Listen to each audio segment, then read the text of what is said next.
പത്തരമാറ്റിൻ്റെ കിടിലൻ എപ്പിസോഡിലേക്ക് എല്ലാവർക്കും സ്വാഗതം. അങ്ങനെ നമ്മുടെ അഭിയും ജലജയും ചേർന്നിട്ട് നയനയെ പാമ്പ് കടിപ്പിച്ച് കൊല്ലാൻ വേണ്ടിയിട്ട് ശ്രമിക്കുകയാണ്. പക്ഷേ അവരുടെ ആ ഒരു നീക്കങ്ങളൊക്കെ വൻ പരാജയമായി മാറുകയാണ്. പൂജാമുറിയിൽ പാമ്പിനെ ഒരു കൂടയിലാക്കി കൊണ്ടുവച്ചിരുന്നു. പക്ഷേ പൂജ ചെയ്തിട്ട് നയനയെ കൊത്തുമെന്ന് കരുതിയ ആ പാമ്പിനെ പിറ്റേ ദിവസം കാണുന്നുണ്ടായിരുന്നില്ല. അത് ആ കൂടയിൽ നിന്നും ഇറങ്ങിക്കഴിഞ്ഞിരുന്നു. ആ സമയത്ത് നമ്മുടെ അഭിയും ജലജയുമാണെങ്കിൽ ആകെ പേടിച്ച് വിറച്ച് നിൽക്കുകയാണ്. കാരണം ആ പാമ്പ് ഇതിനകത്ത് തന്നെ ഉണ്ടാകുമോ, ഇനി അഥവാ പുറത്ത് പോയിട്ടുണ്ടാകുമോ എന്നൊക്കെ ഇങ്ങനെ അവർ പരസ്പരം ഇങ്ങനെ പേടിയോട് സംസാരിക്കുന്നുണ്ട്. അപ്പോൾ ആ സമയത്ത് ജലജ പറയുന്നുണ്ട്, എന്തായാലും വേണ്ടില്ല, ഞാൻ ഇവിടുന്ന് പുറത്ത് പോകാൻ നിൽക്കുകയാണ്. കാരണം ഇവിടെ നിന്നാൽ എന്തായാലും പാമ്പിൻ്റെ കടിയേറ്റ് ചാവും. അതിനെക്കൊണ്ട് ഞാൻ പോവാണ്, നീ എന്താന്ന് വെച്ചാൽ ചെയ്യാന്നൊക്കെ പറഞ്ഞ് അബിയോട് ചൂടാവുന്നുണ്ട്. അപ്പോൾ ആ സമയത്ത് അബി പറയുന്നുണ്ട്, അമ്മേ ഇപ്പോൾ പുറത്ത് പോകരുത്, അമ്മ ഇപ്പോൾ പുറത്ത് പോയി കഴിഞ്ഞാൽ പിന്നെ എല്ലാവരും അമ്മയെ സംശയിക്കുകയാണ് ചെയ്യുക എന്നൊക്കെ ഇങ്ങനെ പറയുന്നുണ്ട്. അപ്പോൾ ആ സമയത്ത് ജലജ പറയുന്നുണ്ട്, വല്ലാത്തൊരു തന്നെയാണല്ലോ നീ ചെയ്തു വെച്ചിരിക്കുന്നത്, മനുഷ്യൻ്റെ ജീവൻ രക്ഷിക്കാമെന്ന് നോക്കിയാൽ അതിനും പറ്റാത്തൊരവസ്ഥയായിപ്പോയി, ഇനി അതെങ്ങാനും ഈ മുറിയിലോട്ട് വന്നിട്ടുണ്ടാവുമോ എന്നൊക്കെ ഇങ്ങനെ അവർ സംസാരിക്കുന്നുണ്ട്. അങ്ങനെ അവർ സംസാരിച്ചുകൊണ്ടിരിക്കുന്ന സമയത്താണ് പാമ്പ് ഇഴഞ്ഞ് ജലജയുടെയും അബിയുടെയും അടുത്തേക്ക് വരുന്നത്. അങ്ങനെ അവർ നിലവിളിച്ച് കരയുകയും ഒക്കെ ചെയ്യുന്നുണ്ട്. ആ സമയത്ത് മുത്തശ്ശനും ഒക്കെ വന്നിട്ട് ആ പാമ്പിനെ തിരിച്ച് അവരെ വിദഗ്ധമായിട്ട് നയനയും ഒക്കെ ചേർന്നിട്ട് ആ കൂടയിൽ തന്നെ ആക്കിയിട്ട് പാമ്പ് പിടുത്തക്കാരന് കൊടുക്കുകയാണ്. പാമ്പ് പിടുത്തക്കാരനും ആ സമയത്ത് വീട്ടിലേക്ക് വന്നിട്ടുണ്ടായിരുന്നു. അങ്ങനെ അതിനെ കൊട്ടയിലാക്കിയിട്ട് അവർക്ക് തന്നെ തിരിച്ച് കൊടുക്കുകയാണ്. ആ സമയത്ത് ആ ഒരു പാമ്പാട്ടി പറയുന്നുണ്ട്, ഇതെന്തായാലും ആരോ വളർത്തുന്ന പാമ്പാണ്, അല്ലാതെ ഇങ്ങനെ നമുക്ക് പെട്ടെന്ന് തന്നെ പിടിക്കാൻ പറ്റത്തില്ല, ഇത് മനഃപൂർവ്വം ആരോ ഇവിടെ കൊണ്ടിട്ടതുപോലെയാണ് തോന്നുന്നത്, ഇത് പുറത്തുനിന്ന് എന്തായാലും കാട്ടിൽ നിന്നും വരുന്ന പാമ്പല്ല, ഇണക്കി വളർത്തുന്ന ടൈപ്പ് പാമ്പാണ് എന്നൊക്കെ ഇങ്ങനെ പറയുന്നുണ്ട്. അപ്പോൾ ആ സമയത്ത് മുത്തശ്ശനും ചോദിക്കുന്നുണ്ട്, ഇതിപ്പോൾ എങ്ങനെ ഇങ്ങോട്ട് വരാനാണ്, പുറത്തു നിന്നല്ലാതെ വേറെ ആരും ഇവിടെ കൊണ്ടിടില്ലല്ലോ, അല്ലെങ്കിൽ പിന്നെ സംശയിക്കേണ്ടത് അബിയെയാണ്, അബി നീ എങ്ങാനും ചെയ്തിട്ടുണ്ടോ എന്നൊക്കെ തുറന്നടിച്ച് ചോദിക്കുകയാണ്. അപ്പോൾ ആ സമയത്ത് ജലജ പറയുന്നുണ്ട്, ഓ എന്തെങ്കിലും ഒരു പ്രശ്നം വന്നാൽ അതിൻ്റെ കുറ്റമൊക്കെ എൻ്റെ മകൻ്റെ പേരിലാണല്ലോ, ബാക്കിയുള്ളവരൊക്കെ മാന്യന്മാരാണല്ലോ എന്നൊക്കെ പറയുന്നുണ്ട്. അങ്ങനെ ഇവർ സംസാരിക്കുന്നതിൽ നവ്യ ഇടപെടുന്നുണ്ട്. മുത്തശ്ശന് എന്ത് തെറ്റും എന്ത് പ്രശ്നമുണ്ടായാലും അതിൻ്റെ പിന്നിൽ അബിയാണ് ചോദ്യം ചെയ്യുക, മറ്റാരെയും ചോദ്യം ചെയ്യില്ല, ഏറ്റവും വലിയ പ്രശ്നമുണ്ടാക്കിയ ആദർശേട്ടനെ പോലും ഇവിടെ ചോദ്യം ചെയ്യാൻ ആരുമില്ല എന്നൊക്കെ പറയുന്നുണ്ട്.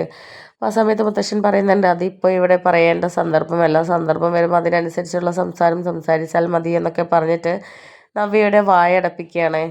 അങ്ങനെ പിന്നീട് മുത്തശ്ശന് ആ പാമ്പിനെ കൊണ്ടുവന്നിട്ട് സംശയം നയനയോട് പറയുന്നുണ്ട് എന്തായാലും പുറത്തുനിന്ന് ഈ വീട്ടിലേക്ക് കാട്ടിൽ നിന്നൊന്നും ഒരു പാമ്പ് വരാൻ സാധ്യതയില്ല, കാരണം അത്രയും സേഫായിട്ടാണ് നമ്മൾ ഈ വീട് കൊണ്ട് നടക്കുന്നത്, അതിനെന്തായാലും ചാൻസ് ഇല്ല, പിന്നെ ഒരു ഇതുള്ളത് ആരെങ്കിലും ഇവിടെ കൊണ്ടിട്ടിട്ടുണ്ടാകും, എന്തായാലും അത് കണ്ടെത്തിയേ പറ്റുകയുള്ളൂ, ആർക്കാണ് ഈ വീട്ടിനുള്ളിൽ പാമ്പിനെ കൊണ്ടിടാനുള്ള ധൈര്യം വന്നത് എന്നൊന്ന് അറിയണമല്ലോ എന്നൊക്കെ പറയുന്നുണ്ട്. അപ്പോൾ ആ സമയത്ത് നയന പറയുന്നുണ്ട്, എന്തായാലും ഇക്കാര്യത്തെക്കുറിച്ച് നമുക്ക് നന്ദുവിനെ ഏൽപ്പിക്കാം, അതാണ് നല്ലത്, നന്ദു ആകുമ്പോൾ അത് വ്യക്തമായിട്ട് കണ്ടെത്തി തരും എന്നൊക്കെ പറയുന്നുണ്ട്. അപ്പോൾ ആ സമയത്ത് മുത്തശ്ശനും പറയുന്നുണ്ട്, അതെ ഞാൻ നന്ദുമോളെ തന്നെയാണ് ഏൽപ്പിക്കാൻ വിചാരിച്ചിരിക്കുന്നത്, എന്തായാലും ഇവിടുന്ന് പുറത്തുനിന്ന് ഇവിടേക്ക് ആൾ വന്നിട്ടുണ്ടെങ്കിൽ, അല്ലെങ്കിൽ ഇവിടെ എന്താണ് പൂജാമുറിയിലൊക്കെ എന്താണ് സംഭവിച്ചിട്ടുള്ളത്, അല്ലെങ്കിൽ ആ പാമ്പ് എങ്ങനെ അകത്ത് വന്നു എന്നുള്ളതൊക്കെ CCTV നോക്കിയാൽ നമുക്കറിയാൻ സാധിക്കും, അത് നന്ദുവിനെ ഏൽപ്പിച്ചാൽ അവൾ അതിലെ വോയിസ് അടക്കം എടുത്ത് തന്നോളും എന്നൊക്കെ ഇങ്ങനെ പറയുന്നുണ്ട്.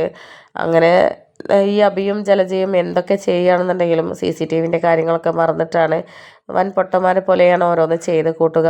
അങ്ങനെ പിന്നീട് നന്ദു അനന്തപുരിയിലോട്ട് വന്നിട്ട് എല്ലാ CCTVത്തെ അന്ന് നടന്ന സംഭവങ്ങളൊക്കെ ദൃശ്യങ്ങളൊക്കെ പകർത്തിയെടുക്കുകയാണ്. ആ സമയത്താണ് പുറത്തുനിന്ന് ഒരാൾ അങ്ങോട്ട് വന്നതും അഭിയും ജലജയും സംസാരിക്കുന്നതും നേരെ പൂജാമുറിയിലോട്ട് പോകുന്നതും അവിടെ എന്തൊക്കെയോ വെച്ചിട്ട് തിരിച്ചു വരുന്നതും അതിനിടയിൽ പാമ്പിനെ കുറിച്ചുള്ള സംസാരിക്കുന്നതുമായിട്ടുള്ള വീഡിയോ ഒക്കെ നന്ദുവിന് കിട്ടുന്നത്.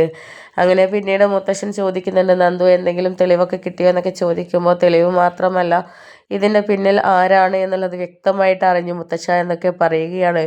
അങ്ങനെ ആരാണ് മോളെ ഇതിൻ്റെ പിന്നിൽ എന്നൊക്കെ ചോദിക്കുന്ന സമയത്ത് നമ്മുടെ നന്ദു ആ തെളിവുകൾ അങ്ങ് കാണിച്ചു കൊടുക്കുകയാണ്. ആ സമയത്ത് അബി പുറത്തുനിന്ന് ഒരാളെ കൊണ്ടുവന്നതും പാമ്പിനെ കൈമാറുന്നതും അത് പൂജാമുറിയിൽ കൊണ്ടുവയ്ക്കുന്നതും നയനയ്ക്കെതിരായിട്ട് നയനയെ കൊല്ലാൻ വേണ്ടിയിട്ടുള്ള സംസാരിക്കുന്നതുമായിട്ടുള്ള എല്ലാ ദൃശ്യങ്ങളും ക്യാമറയിൽ പതിഞ്ഞിരുന്നു. അതൊക്കെ മുത്തശ്ശൻ കേട്ട് ആരാണ് ഈ തെറ്റ് ചെയ്തത്, നയനയെ കൊല്ലാനാണ് ഇനി അടുത്ത ശ്രമം എന്നൊക്കെ മനസ്സിലാക്കുകയാണ്. അങ്ങനെ അബിയെ കയ്യോടെ പിടികൂടി മുത്തശ്ശൻ ആട്ടിയിറക്കുന്നുണ്ട്. എന്നിട്ട് പറയുന്നുണ്ട്, നീ ഇതിനെ അനുഭവിക്കും, നിൻ്റെ എല്ലാ കാര്യങ്ങളും ഞങ്ങൾ അറിഞ്ഞു കഴിഞ്ഞതാണ്. ഇതും കൂടെ ചേർത്ത് നീ ഒരിക്കലും പുറത്തിറങ്ങാത്ത വിധത്തിൽ ഇതൊരു കേസാക്കി മാറ്റുന്നുണ്ട്. നിനക്ക് രക്ഷപ്പെടാൻ പറ്റുമെങ്കിൽ രക്ഷപ്പെട്. പക്ഷെ ഞങ്ങൾ ചെയ്യാൻ പറ്റുന്നതൊക്കെ ഞങ്ങൾ ചെയ്യുമെന്നൊക്കെ പറഞ്ഞിട്ട് അബിക്കെതിരായിട്ട് നമ്മുടെ അനന്തപുരിയിൽ നിന്നും മുത്തശ്ശൻ കേസ് ഫയൽ ചെയ്യുകയാണ്. എന്നിട്ട് വ്യക്തമായ തെളിവുകളൊക്കെ നിനക്ക് കിട്ടിയിട്ടുണ്ടല്ലോ, നീ നിയമത്തിൻ്റെ വഴിക്ക് സഞ്ചരിച്ചിട്ട് അവന് വേണ്ട ശിക്ഷ വാങ്ങിക്കൊടുക്കും നന്ദു എന്ന് പറയുകയാണ്. ഒടുവിൽ അബി ആകെ പെട്ടിരിക്കുകയാണ്.